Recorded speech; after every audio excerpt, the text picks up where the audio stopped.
আমি বললাম, সাধু বাবা, আপনি আমার সাথে কি করছেন? সাধু বাবা বলল, এই মেয়ে তোমার মনের আশা পূরণে দরকার না? আমি বললাম, জি বাবা। তাহলে আমি যা করছি চুপ করে দেখো, কোনো কথা বলতে পারবা না। আমি বললাম, আচ্ছা ঠিক আছে সাধু বাবা। তারপর সাধু বাবা আমার সরলতার সুযোগ নিয়ে আমার সাথে যা করল তা শুনলে বন্ধুরা তোমাদের মাথা গরম হয়ে যাবে। তাহলে চলুন বন্ধুরা, গল্পটি শুরু করি। তবে গল্পটি শুরু করার পূর্বে তোমাদের নিকট আমার বিশেষ অনুরোধ, তোমরা অবশ্যই আমার চ্যানেলটি সাবস্ক্রাইব করে আমাকে সাপোর্ট করবা। হ্যালো বন্ধুরা, আমি আসমা আক্তার রুমকি। আমার ডাক নাম রুমকি, সবাই আমাকে রুমকি বলে ডাকে। বন্ধুরা, আজকে তোমাদের সামনে আমি যে গল্পটি বলবো সেটি আমার বাস্তব জীবনের গল্প। হয়তো তোমরা অনেকেই বিশ্বাস করবে না, কিন্তু এটাই সত্য। কিছু কিছু ঘটনা আছে যা অসম্ভব, তারপরেও পৃথিবীতে এরকম ধরনের ঘটনা ঘটে। অনেক সময় আমাদের সমাজে এমন কিছু ঘটনা ঘটে যা মানুষের চিন্তাধারার বাহিরে।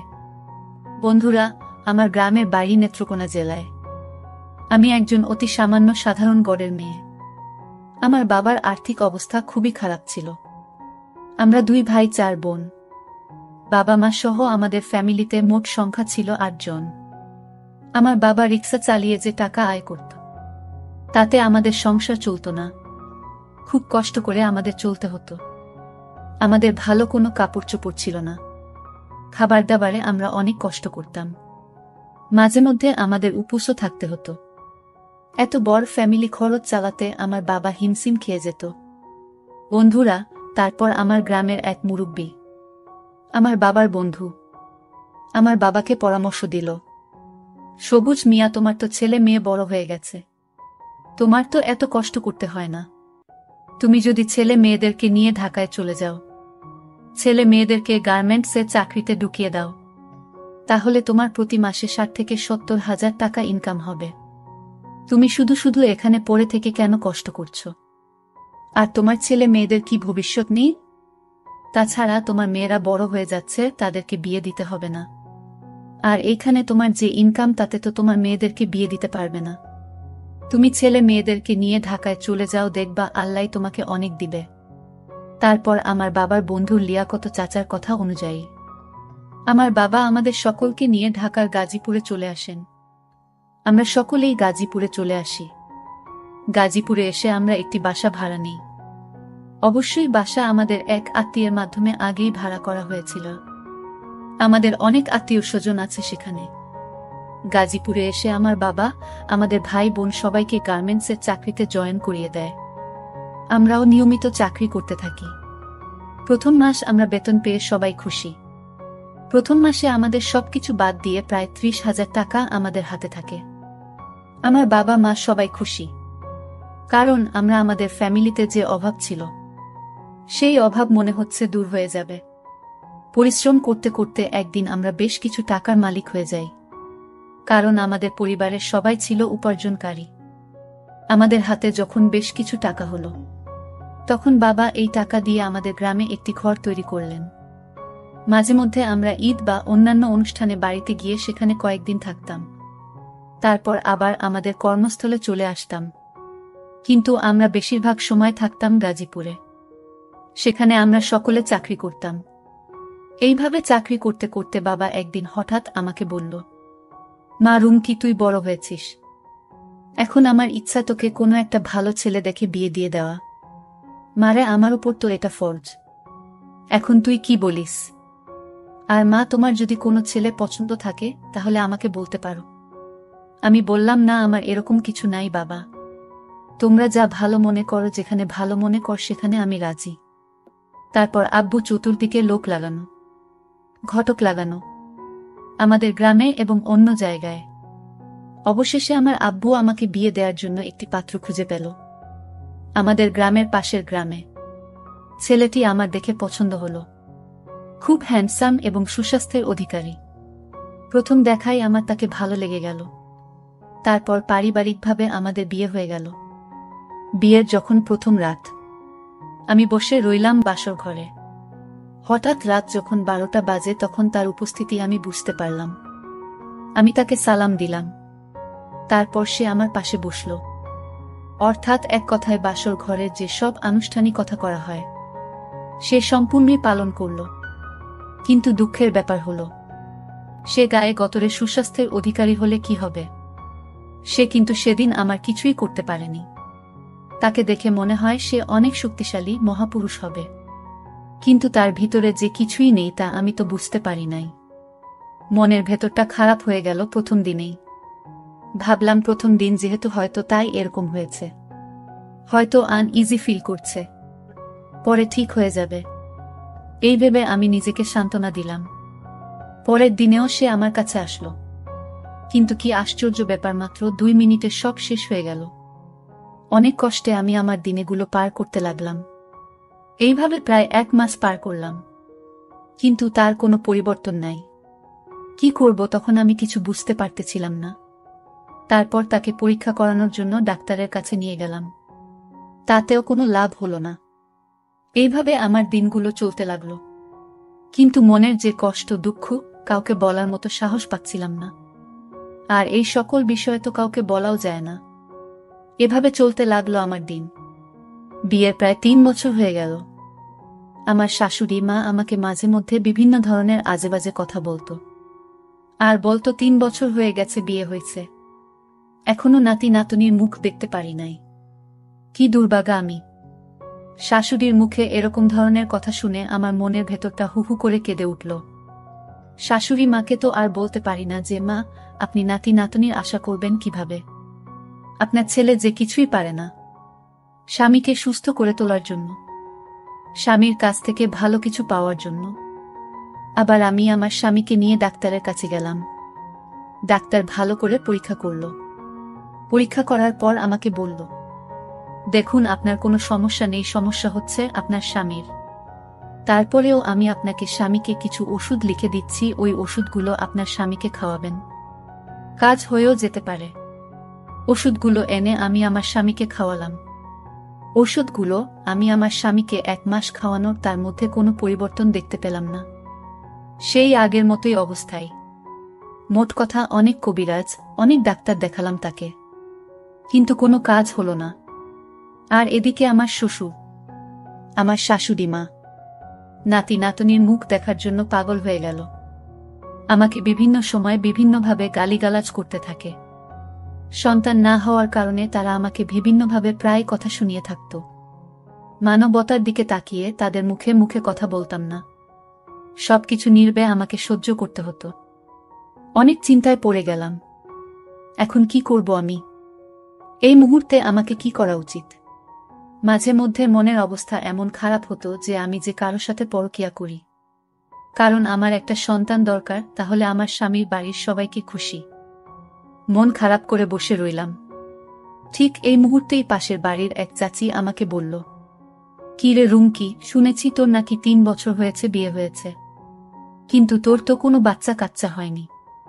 তাহলে এক কাজ করো, অমুক গ্রামে এক সাধু বাবার আস্তানা, মানুষ বলে সে নাকি অনেক বড় সাধু, শুনেছি সে নাকি অনেক ভালো চিকিৎসা করে।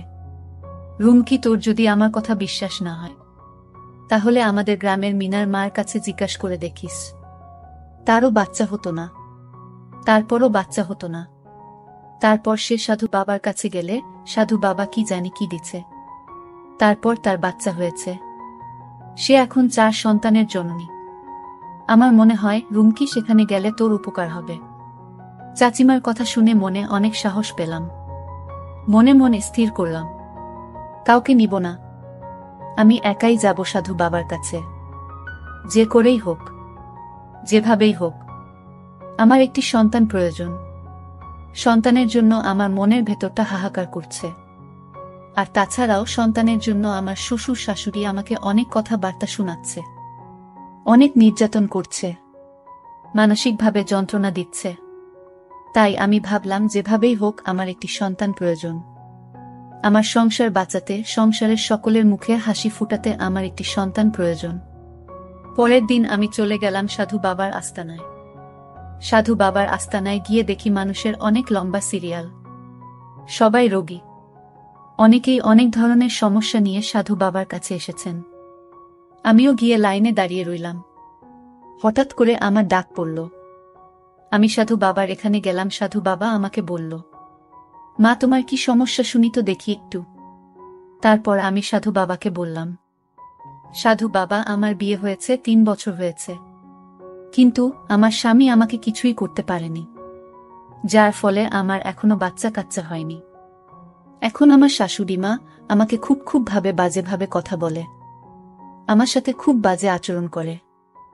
বাবা আপনি কি পারবেন এমন কিছু দিয়ে আমাকে একটি বাচ্চা দিতে? আমার একটি সন্তানের খুবই প্রয়োজন। তারপর সাধু বাবা আমাকে বলল, মা দেখো, বাচ্চা দেওয়া এবং নেওয়ার মালিক আল্লাহ, আমি বরঞ্চ একটু চেষ্টা করে দেখতে পারি। সাধু বাবা কিছুক্ষণ অপেক্ষা করে আমার দিকে কি যেন পড়ে আমাকে একটি ফু দিল। ফু দেওয়ার পর সাধু বাবা হঠাৎ করে আমাকে বলতে লাগলো, মা তুমি একটি কাজ করতে পারবে, তাহলে হয়তোবা তোমার বাচ্চা হওয়ার সম্ভাবনা আছে। তবে মা কাজটি যে অনেক কঠিন, অনেকেই পারে না। আমি বললাম, সাধু বাবা যত কঠিন কাজই হোক, আমাকে ওই কাজটি পারতে হবে, যেভাবেই হোক আমাকে কাজটি করতে হবে, কারণ আমার একটি সন্তান প্রয়োজন।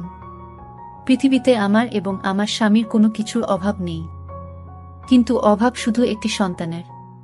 তারপর সাধু বাবা বলল, মারে তুমি সব জায়গায় যেহেতু ব্যর্থ হয়েছ, তোমার কোনো কিছুতেই কাজ হচ্ছে না, তোমার স্বামী তোমার সাথে কোনো কিছুই করতে পারছে না, সেই দুঃখ সেই কষ্ট তুমি কাউকে বলতে পারছো না, সেক্ষেত্রে তোমাকে আমার সাথে একটি কাজ করতে হবে।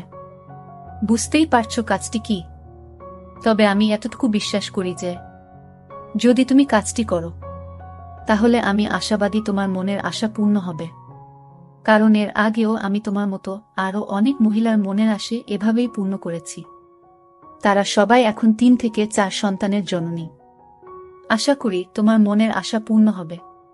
তবে মা, তোমাকে আমি ফ্রি মনে করে কথাগুলো বলেছি। তোমাদের মতো মহিলাদের মনের দুঃখ বোঝার জন্য আমি এই রাস্তায় বসেছি, তোমাদেরকে খুশি করাই আমার কাজ।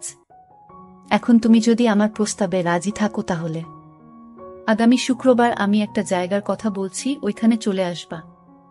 তারপর আমি সাধু বাবাকে বললাম, সাধু বাবা এটা কিভাবে সম্ভব? আমার তো স্বামী আছে, আর তাছাড়াও আমি এরকম কাজ কখনো করি নাই। সাধু বাবা বলল, রুমকি, তোমার কোনো সমস্যা নেই, তোমার সকল প্রকার গোপনীয়তা আমি রক্ষা করব। তুমি যদি তোমার মনে আশা পূর্ণ করতে চাও, তাহলে অবশ্যই তোমাকে এই কাজটা করতে হবে। তোমার যদি ইচ্ছা না থাকে তাহলে চলে যাও, আর যদি মনে করো যে না, আমার দরকার, আমার প্রয়োজন, তাহলে তুমি আগামী শুক্রবার ওইখানে চলে আসবা। যদি রাজি থাকো তাহলে আমাকে বলে দাও, আমি তোমার জন্য সকল প্রকার ব্যবস্থা করে রাখব। সাধু বাবার কথা শুনে আমার মাথা ঘুরে গেল। মনে মনে ভাবলাম, এখন কি করি? আর আমারও তো প্রয়োজন। অনেক চিন্তা ভাবনা করে আমার প্রয়োজনের কথা ভেবে আর ওইদিকে শাশুড়ি মার তীক্ষ্ণ কথাগুলো মনে মনে ভাবতে লাগলাম। অবশেষে ভাবলাম, সাধু বাবা যেহেতু বলেছে যে গোপনীয়তা রক্ষা করা হবে, তাহলে আর সমস্যা কি? আমার যদি কাজ হয় তাহলেই হলো। অবশেষে সাধু বাবার কথায় আমি রাজি হয়ে গেলাম। তারপর সাধু বাবা আমাকে বলল, তাহলে তুমি আগামী শুক্রবারে, আমি একটা জায়গার কথা বলে দিচ্ছি, ওইখানে চলে আসবা। আমি সকল প্রকার ব্যবস্থা করে রাখব। আশা করি তোমার মনের আশা পূর্ণ হবে। তারপর শুক্রবারে নিজেকে অন্যরকম ভাবে তৈরি করলাম। একেবারে সাজুগুজু করে নিজেকে ভরিয়ে ফেললাম এবং পরিষ্কার পরিচ্ছন্ন হয়ে আমি আমার স্বামীকে বললাম, আমি আমার বাপের বাড়িতে যাচ্ছি আজকের রাতটা থেকে, আগামী কালকে চলে আসব। আমার স্বামী বলল, আচ্ছা ঠিক আছে, যাও। তারপর বাপের বাড়ির কথা বলে আমি চলে গেলাম সাধু বাবার কাছে। সাধু বাবা আমায় পেয়ে অনেক খুশি। গিয়ে দেখি সাধু বাবা আমার জন্য তার নিজের রুমটা অনেক সুন্দর করে সাজিয়ে রেখেছে, মনে হচ্ছে নতুন কিছু হবে। তারপর সাধু বাবা যা করার তাই করল। সাধু বাবার কাজ অনুযায়ী আমি বুঝতে পারলাম হয়তো খুব শীঘ্রই আমার মনে আশা পূর্ণ হবে। সেদিন কাজ করে সকালে আমি চলে আসলাম। তারপর আমি অপেক্ষা করতে থাকলাম আমার মনের আশা পূরণের জন্য। অবশেষে 3 মাস পর আমি বুঝতে পারলাম আমার মনের আশা পূর্ণ হতে যাচ্ছে। সে আমার খুব খুশি লাগছিল। খুশির অতিশয্যায় আমি সাধু বাবার জন্য মিষ্টি নিয়ে গেলাম এবং সাধু বাবাকে খাইয়ে দিলাম। সাধু বাবা মিষ্টি খেয়ে অনেক খুশি হলো।